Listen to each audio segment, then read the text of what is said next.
শিক্ষার্থীদের পক্ষে রায় দিয়েছে, সে অনুযায়ী সরকার প্রজ্ঞাপন দিয়েছে, কিন্তু সরকার এই প্রজ্ঞাপন দিতে যত রক্ত মারিয়েছে, যত লাশ পড়েছে, সেটা অনাকাঙ্ক্ষিত। এর জবাব আমরা চাচ্ছি। দ্বিতীয়ত, প্রজ্ঞাপনের আগে শিক্ষার্থী এবং অন্যান্য স্টেক হোল্ডারদের সাথে নীতি নির্ধারণী সংলাপ প্রয়োজন ছিল। এই ধরনের সংলাপ ছাড়া প্রজ্ঞাপনকে আমরা চূড়ান্ত সমাধান হিসেবে গ্রহণ করব না। তাই আমরা যথাযথ সংলাপের পরিবেশ তৈরি করে এবং সকল স্টেক হোল্ডারদের সমন্বয়ে আমরা একটি নীতি নির্ধারণী সংলাপ চাচ্ছি, এবং আমরা কোটা নিয়ে যাতে ভবিষ্যতে কোনো ধরনের সমস্যা না হয় সেজন্য একটি স্বাধীন কমিশন গঠন করার আহ্বান জানাচ্ছি। এবং এই প্রজ্ঞাপনের সাথেই কিন্তু কেবল আমাদের আন্দোলনটি সম্পর্কিত নয়। আমরা কিন্তু আন্দোলন থেকে সরে আসছি না। যারা জনগণ আমাদের সাথে নেমেছে, তাদের বক্তব্য, তাদের দাবি দেওয়া, তাদের যে হতাহত, তার সুস্পষ্ট সমাধান এবং বিচার না হওয়া পর্যন্ত আমাদের আন্দোলন কিন্তু অব্যাহত থাকবে।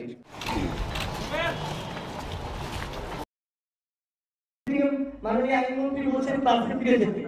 আপনি পুরো বিশ্ববিদ্যালয়ের আইন শৃঙ্খলা রক্ষাকারী বাহিনী দিয়ে ভরিয়ে রেখেছেন, আপনি হল বন্ধ করে রেখেছেন। আমরা কোথায় যাব? মানে আপনাদের কথা তো প্রাসঙ্গিকতা থাকতে হবে। সেই জায়গা থেকে আমাদের 4টি জরুরি দাবি আমরা জানিয়ে যাচ্ছি। আমরা 2 দিনের একটা আলটিমেটাম দিচ্ছি। আমরা চাই বৃহস্পতিবারের মধ্যে বিশ্ববিদ্যালয় প্রশাসনের সাথে সরকারের পক্ষ থেকে কথা বলে সেই পরিবেশটি তৈরি করা হোক, এবং আমরা সকলেই যেন শুক্রবারে বাংলাদেশের সকল ক্যাম্পাসে আমরা শিক্ষার্থীরা ফিরে যেতে পারি। শিক্ষার্থীরা যদি ক্যাম্পাসে ফিরতে না পারি, তাহলে ওই একাডেমিক পরিবেশ ফিরে আনার গল্প বলে এগুলো শুধু গাল গল্প হিসেবেই থেকে যাবে, কোনো লাভ নেই। সেই জায়গা থেকে আমাদের 4টি জরুরি দাবি আমরা আবার উল্লেখ করছি। 1, ইন্টারনেট সচল করতে হবে। 2, কারফিউ উইথড্র করতে হবে। 3, বিশ্ববিদ্যালয় বা শিক্ষা প্রতিষ্ঠানগুলো থেকে আইন শৃঙ্খলা বাহিনী সরিয়ে নিয়ে সরকার এবং প্রশাসনের সমন্বয়ে সুষ্ঠু পরিবেশ নিশ্চিত করে আবাসিক হল খুলে দিয়ে আমাদেরকে শিক্ষা প্রতিষ্ঠানে ফিরে যাওয়ার পরিবেশ তৈরি করে দিতে হবে।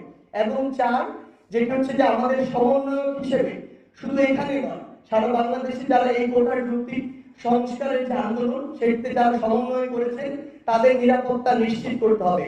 আমি স্পষ্ট ভাষায় বলি, আমরা প্রতি মুহূর্তে ভয় থাকি যে কখন আমাদের গ্রেফতার করা হয়, কখন আমাদের তুলে নিয়ে যাওয়া হয়, কখন আমাদের উপরে নারীদের মতো শারীরিক বা মানসিকভাবে অত্যাচার করা হয়।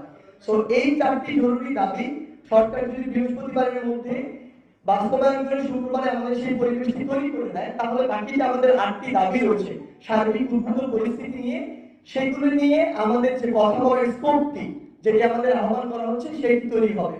এবং সবশেষে আপনাদের উদ্দেশ্যে একটি কথাই বলে দিতে চাই, বাংলাদেশের শিক্ষার পরিবেশ আবার সুন্দরভাবে ফিরে আসবে কিনা, আমরা ক্যাম্পাসে যাব কিনা, আমরা কবে আমাদের আন্দোলনের শেষ ঘোষণা করব, এটি পুরোপুরি নির্ভর করছে সরকার এই দাবিগুলো জরুরি ভিত্তিতে মেনে নিয়ে আমাদের জন্য পুরো বাংলাদেশে এই পরিবেশটি কতটুকু উপযোগী করে দিচ্ছে।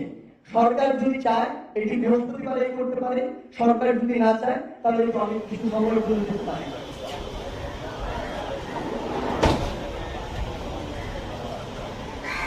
সরকারের দায়িত্বশীল ব্যক্তিরা বিতর্কিত এবং উস্কানিমূলক বক্তব্য দেয় এবং পরবর্তীতে ছাত্রলীগ এবং যুবলীগের সন্ত্রাসী কর্মকাণ্ড এবং আইন শৃঙ্খলা বাহিনীর অন্যায়ভাবে দমন পীড়ন ও হামলা মামলা চালিয়ে এক রক্তক্ষয়ী পরিস্থিতি তৈরি হয়, যেটি অনাকাঙ্ক্ষিত ছিল।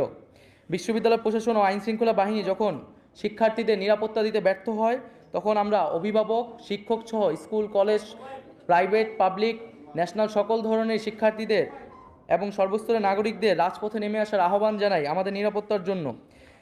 ছাত্র নাগরিকরা প্রতিরোধ গড়ে তোলে এবং পরবর্তীতে আমরা দেখতে পাই যে সারা দেশে ইন্টারনেট বন্ধ করে এক ধরনের ডিজিটাল ক্র্যাকডাউন পরিস্থিতি তৈরি করা হয় এবং শিক্ষার্থীদের হলগুলো থেকে বিতাড়িত করা হয়, যা সুস্পষ্ট মানবাধিকার লঙ্ঘন।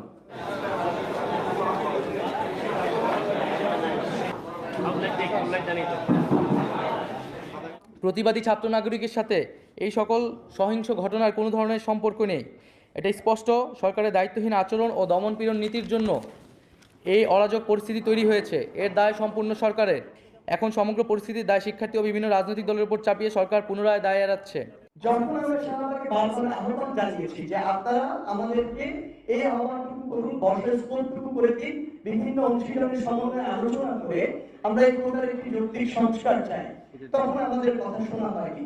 সেই দাবিকে ভাঙচুরে আপনারা পরিণত করে সেই দাবিকে মেনে নিতে গিয়ে 300, 400 কিংবা নাম না জানা অজানা অসংখ্য মানুষের লাশ ফেলে দিয়ে আজকে আপনি ঠিকই সেই দাবিটি পূরণ করতে যাচ্ছেন। কিন্তু এই যে ক্ষতিগুলো হয়ে গিয়েছে বাংলাদেশের অসংখ্য পরিবারে, এগুলো আসলে কখনো পূরণ করা সম্ভব নয়। তাহলে এই যে জিনিসগুলো হয়েছে, এগুলো দায় কিন্তু সরকার আর এড়াতে পারে না। আজকে সরকারের নীতি নির্ধারক মহলের বিভিন্ন মন্ত্রী যেভাবে সংবেদনশীল বক্তব্য দিচ্ছে, এমন একটি বক্তব্যের প্রত্যাশা আমরা শাহবাগে 10 দিন ছিলাম, কিন্তু তখন তারা আমাদেরকে বিভিন্ন ট্যাগ দিয়েছে। তো এই জায়গাগুলো আসলে এখন সরকারের জায়গা থেকে যত কিছুই বলা হোক না কেন, এটা কখনো এই পর্যন্ত আসার কথা ছিল না। Vision. Big screen. My vision.